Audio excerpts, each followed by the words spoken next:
Pernah denger nggak temen kamu ngomong kayak gini? Duh, stres banget nih tugas kuliah gue, bisa depresi lama-lama. Atau kayak gini, kebanyakan nonton drakor sih, jadi depresi deh. Atau yang seperti ini, hidup gue suram banget, bikin depresi aja. Atau jangan-jangan kamu sendiri yang suka gak sadar ngomong kayak gitu juga?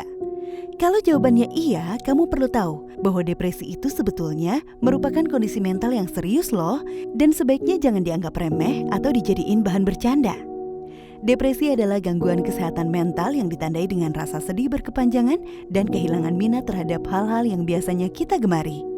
Penyebabnya sendiri sangat kompleks dan bisa melibatkan faktor biologis, psikologis, maupun sosial.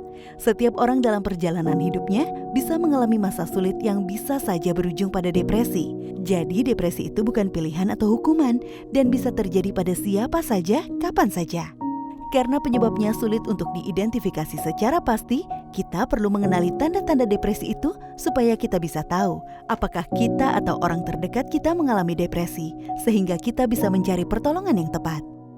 Oh ya, depresi berbeda ya dengan perasaan sedih atau murung yang biasa kita alami. Perasaan sedih atau murung biasa bisa saja hilang dengan sendirinya, tergantung perubahan suasana hati atau kondisi eksternal. Sementara depresi adalah kondisi medis yang bisa terus-menerus kita rasakan selama tidak ditangani, sama kayak sakit gigi atau luka fisik.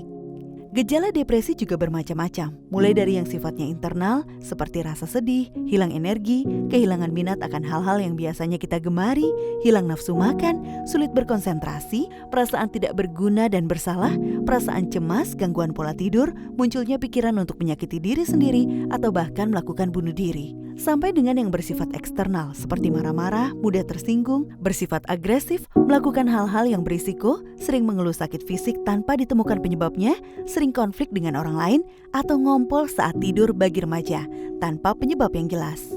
Kalau kamu memiliki minimal 5 perasaan-perasaan negatif tersebut dan kondisinya berlangsung sampai lebih dari 2 minggu, maka kamu mungkin mengalami depresi. Terus, apa yang harus kita lakukan saat kita merasa mengalami depresi?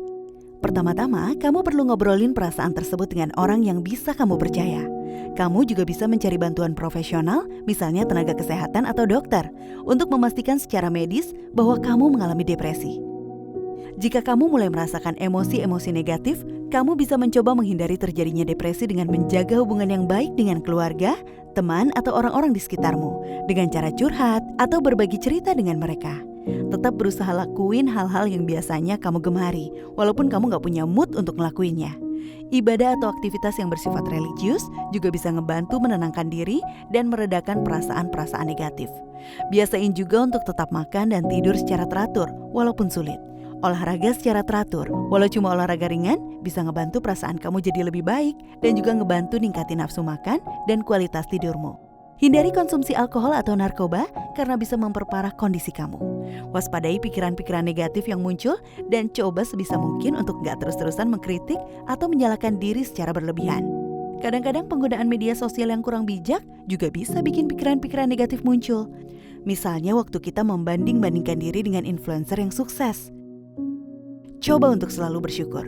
Dan biasain untuk kasih semangat dan ngucapin selamat sama diri kamu sendiri atas semua yang sudah kamu capai dan dapatkan. Nah, kemudian bagaimana kalau ada orang dalam lingkaran terdekat kita yang kelihatannya mengalami depresi? Misalnya teman atau anggota keluarga kita sendiri. Pertama, kita harus siap untuk jadi pendengar yang baik bagi mereka. Jangan perlakukan mereka secara berbeda. Dengerin curhatan mereka dan jangan sekali-kali menghakimi atau nyepelein perasaan mereka. Kalau kamu sendiri belum pernah mengalami depresi, jangan bandingin perasaan mereka dengan pengalaman kamu sendiri yang pernah ngerasa sedih atau terpuruk. Karena memang beda. Kalau mereka ngerasa malu dengan perasaan mereka, ingetin mereka bahwa depresi adalah kondisi medis sama aja kayak asma atau diabetes yang butuh pengobatan supaya bisa sembuh. Depresi juga bukan kelemahan atau masalah kepribadian yang harus mereka atasi sendiri. Akan lebih baik kalau kamu bisa mendorong dan ngebantu mereka untuk mencari pertolongan secara profesional. Misalnya, membantu mencarikan nomor kontak tenaga kesehatan. Layanan hotline Kemenkes di nomor 119 extension 8, aplikasi Sehat Jiwa dari Kemenkes, atau layanan telemedicine lainnya bisa dihubungi untuk mendapatkan pertolongan pertama terkait depresi. Jadi kalau kita atau orang terdekat kita mengalami emosi-emosi negatif atau gejala-gejala yang tadi disebutkan selama 2 minggu atau lebih, segera cari pertolongan untuk memastikan apakah kita mengalami depresi. Jangan mendiagnosis sendiri ya.